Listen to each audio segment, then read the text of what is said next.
Hi guys, it's Aegis here. So today I'm here with another decent deck profile, and this time I will be covering the new Arkhite. So we get a new grade 3, we get some support, and it actually helps the deck by quite a bit. So it's been a while since I play Arkhite, because even when the promo monster come out, I didn't actually just like upgrade the deck and then play it. I did get myself 4 copies of the promo, but then I didn't go even forward for it. So yeah, it just didn't feel exactly right at that moment. I did get prepared, but yeah. But with the new support, I think the deck is changed a bit, and the way it plays is kind of different. That you can do power turns early game, which is very important for the deck itself, because you don't expect yourself to actually play a long game. In my opinion, you can play a like kind of a longer game, but it's not exactly a long game, because you don't have like a lot of defensive options, but you do have a lot of offensive options. Yeah, so let's look into the deck itself. For right line, I'm using the Arkhite right line so that I can guarantee basically 2 of the research orders to get things going. And then once we go to the grade 3, which also can be regarded as the old one, so if you are mixing it with the old one, then you can still like kind of personalize between the two. So it's okay, I guess. But in here, I did try to use the old one as a mix inside here, but then I find I rather put that one deck space for something else, so I take her out. But for the new one, she got quite a lot of text to go through. First is a once per turn energy +2, choose up to 3 cards with monster in the card names, and we'll drop and put them into your order zone. So instead of like stocking a lot of monsters and then use your Vanguard skill to also restock them, change to something else, now you have this skill to use energy to stock your monsters, because there's a lot of blasting out from the research or from the order zone now, rather than picking them back up. So this is a skill that is very helpful, but if you don't need to use that skill, you can just put something else, but at least it's here in case you actually don't have enough stocks in your order zone and you need more monsters there, then you can go for it. Second skill, when your regard with monster's card name is placed, basically on regard circle, put a card with the same card name as that unit from the order zone into the drop, and that unit get plus 10k until end of turn. So it can be coming from the order zone, it can be just play it from hand, as long as it's placed on regard circle basically. And then lastly, when this unit attacks the Vanguard, you can +1, choose up to 2 cards with monster in different card names from order zone and call them to regard circle. So you can do 5 attacks simply. And then with your second skill, if you do have the same name card also in the order zone, so you have 2 copies, you can call one out and then pull one down to get plus 10k to that regard. But that means you're blasting a lot of cards from your order zone. That's why the energy blast skill, I think, is quite important here for you to just pick up, so you can even do the multiple attacks. Else you will just run out of gas and you will just get into trouble. Now main deck first, of course, we do need the personal right. It's how you keep your power plays even more scarier, so it's definitely important right there. Other than that, I don't see too much things going on, but because she herself also did get the monster name, so you can still stalk her and then use her plus 10k if you needed to, but usually, ideally, you don't have to. And then her little friend monster, the little kaiju, is finally become a card, Light Ray Monster Wraithless. So it gets a continuous regard circle skill. This unit cannot be chosen by your opponent's card effects, which is great. That means it's not easy to go away. but somehow you actually do prefer this card to go away because it has a on place from Riga Circle on Riga Circle by ability of the Vanguard with Arkhite card name. So you kind of want him to go away, but then you don't want him to get affected, so you can make the power play strong. And the on place Riga Circle by ability of your Arkhite Vanguard, basically, then it will get another skill, which is the auto Riga Circle skill. When it's an attack, so you can have +1, choose one of your opponent's Vanguard, get minus 5k until end of turn and until the end of turn. If your opponent's Vanguard is graveyard higher, this unit will get +10k and 1 crit at the end of turn. So that's a lot of attacks. But to keep it simple, if it's called by your Vanguard effects, you get to counter +1, you minus your opponent's Vanguard 5k, you get 10k and 1 crit if your opponent is a graveyard higher, so you beat them hard. You also minus them, and that minus is until end of turn, so all your other attacks will be effective. But then you can only apply this skill by effects calling, so simply call from hand won't give you anything, which means you will need to let it get stomped. So play it out, use your Vanguard skill to just step on it, put it to the drop zone, and then recycle in your order zone, and then call it again in order to do that. And because your Vanguard requires to attack, so unless you don't attack with your regards, it will always be your after Vanguard attack, which is basically the 4th and 5th attack, unless you don't have a complete front row to do all the front row attacks.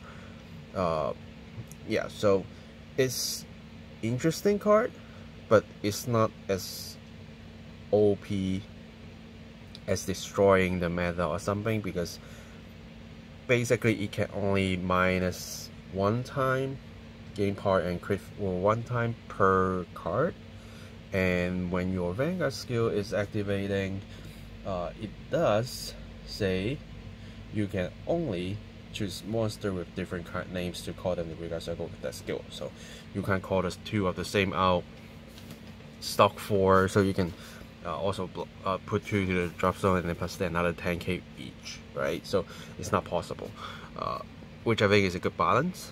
That it doesn't do a lot of things if you call it out normally, but then it can be a power play if you stock it well. That's how I put it. And then we do have our Thunderclaw Kaiju, which is a extremely good card. Even is just a common Thunderclaw monster, Laranga. So this has 2 skill. When this unit attacks a graveyard higher Vanguard, if your auto zone has a recharge card, which is easy, and then it will get plus 5k on the end of the battle. And then another skill at the end of the battle, this unit attacks. If you have a graveyard higher Vanguard with Arkhite in its card name, retire this card to draw a card. So because you will be using your Vanguard skill to call 2 new monsters to the front row, so that means you will be always stepping on what is existing and this empty the space for you and turn it into another card, which is great. And if you have another one that is stuck in your order zone, you can bring it out and then use it to attack and draw another card. So which covers the weak point of Arkhite by a lot. Not that he can be a 15k attacker, but also he turns you into another card in hand to increase your survival rates. So because having extra draw power is definitely great, and that's why we are using the Electro Wave monster. I think that's what it is, the great one, to so last 2 and draw 1, and then we call it out to draw more cards. That's basically the same, but this you just need to call it and it's just only a common, so it's really that great in my opinion. If you say what's the card that is actually saving the deck, I would definitely say it's this card. Again, it's just a common, but I wish he get a FR, which I don't think he does. But if there's an FR, I think it will go skyrocket for sure. And then we have 4 of the promo card soft reward is something that helps you switching cards from the auto zone, is kind of a free play by doing a Soul Blast 2 if it's stuck in your auto zone with research. Yeah, it's just basically just that simple. And he is something that you can just simply use it to guard with, or just play it out and just let it attack, and then being attacked, and then you just stock it back to the auto zone so that you can reuse it, right? And if you use his own skill by Soul Blasting 2 and call this out to Regard Circle, it will also get plus 5k for the turn. So heavy adjusted numbers, that's definitely good to have. And then 3 of the Cycle Gade. So this is something that I was using 2, and then I changed it to 3. Not only because of the shield value is great, but sometimes I really feel like I want to use energy for something else, not to energy plus 2 to put 3 cards in, even though it's great. But sometimes I do want to have the flexibility to use my energy elsewhere.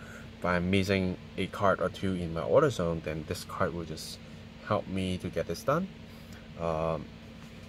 Yeah, other than that, I think it's just a good defensive card, but it's not helping you offensively because it didn't get extra power unless you apply the 10k or you use personalized. So that's one weak point of this card, but then the defensive part is actually helping, and the picking up cards from the drop zone into your auto zone for monsters is definitely going to be important. And then I'm running 2 of the Lacerak. I was trying 3, but I think 2 is okay because I don't quite rely on him to gain extra power. And if I want to, I can simply do that as long as the second one up here. What good about this card is a counterblast 1 revival card, because when this card is discarded from hand or deck during your turn, if your auto zone have 2 or more research cards, you can counterblast 1 card to open the Regard Circle. So it fills up your board, helps you to do some early rush as well. And you can choose to have this card to get plus 5k when attack or boost, and at the end of the battle you retire this unit if you apply this skill. And when they get pop itself, which means you can just pick it up back to the auto zone and then reuse them later, right? Because for now you just directly call from the auto zone, so that's definitely a good cycle. And then Bobo Mine, just in case I need the extra soul, if I need the extra counter charge. I still find it helpful. I don't need too much of this card, so 2 is fine. Yeah, that's basically it. And then another card that I like as a new support is Forex, Armor Plate Monster. So this is also a 10k shield, because as long as you have 2 or more research cards, which basically you will get through your right line, it is a 10k shield. And at the end of the battle, this unit boost, if you have a Vanguard with Arkhite in its card name, you can Soul Blast 1 and return this card to your hand.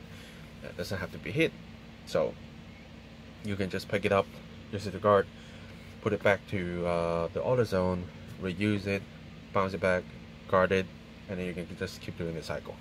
So it did kind of ruin your Soul Blast rates if you not control your deck very well, because what some people think between these 2 is, because I will be Soul Blasting a lot with this card is meaningless, because they are competing each other on the usage of soul.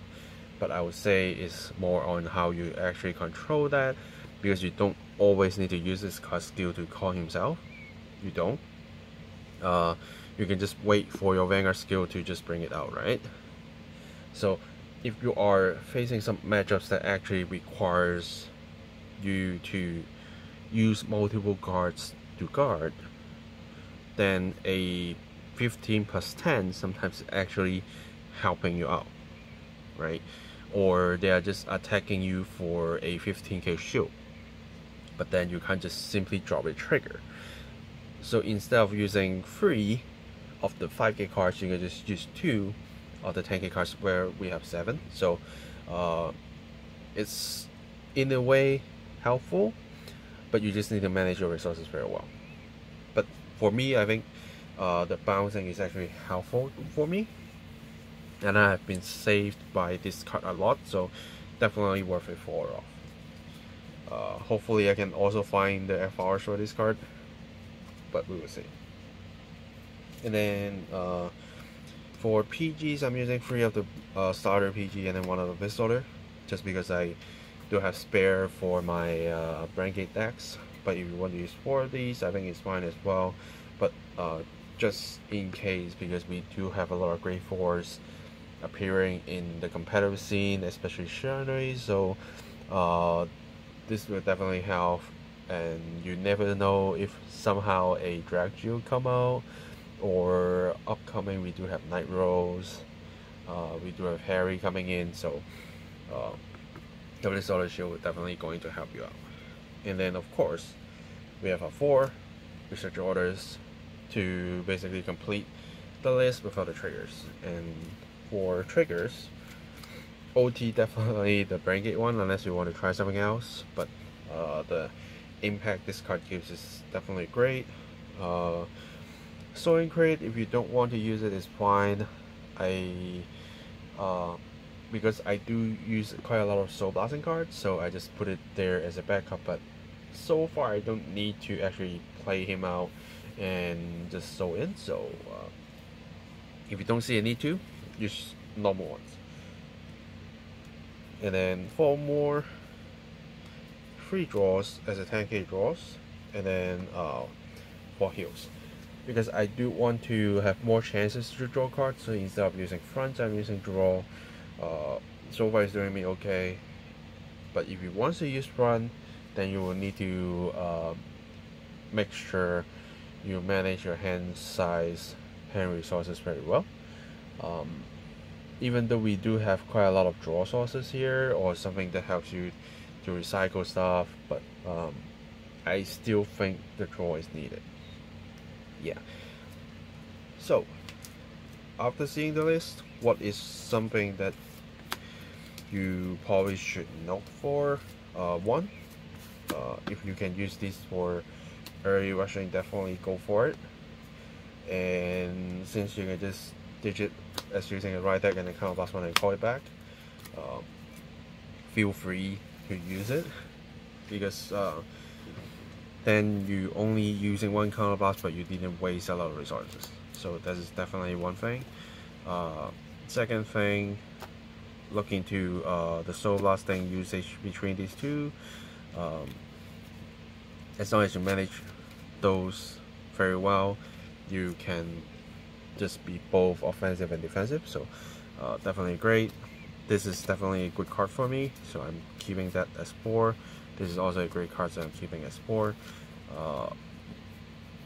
This can help you to adjust your energy usage if you are like going to use the energy blast tree to draw 1 type of cards, or you want to have more flexibility to use 7 energy to draw cards.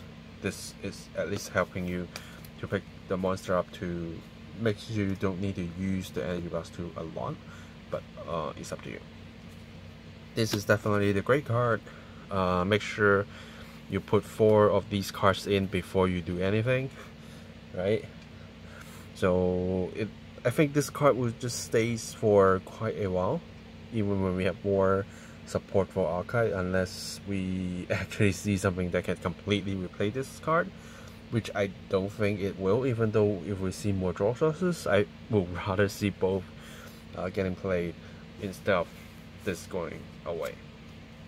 And then this, I am putting F4 to just make sure I can see it, and it's a card that I will always willing to ditch to use my right deck, because its real value is by calling from your Vanguard effects. So instead of just normally calling it out, I'd rather just let it stay in the order zone, and whenever I need, I just go in -5k, gain 10k and 1 crit, swing for big, and hope for the best. yeah. So I think that's it for this deck profile. If you have any questions, always feel free to ask in the comments down below. Subscribe for more unboxing, deck fights, deck profiles. And yeah, I think that's it for this video today. Thanks for watching, guys, and I will see you guys in the next video. Signing off.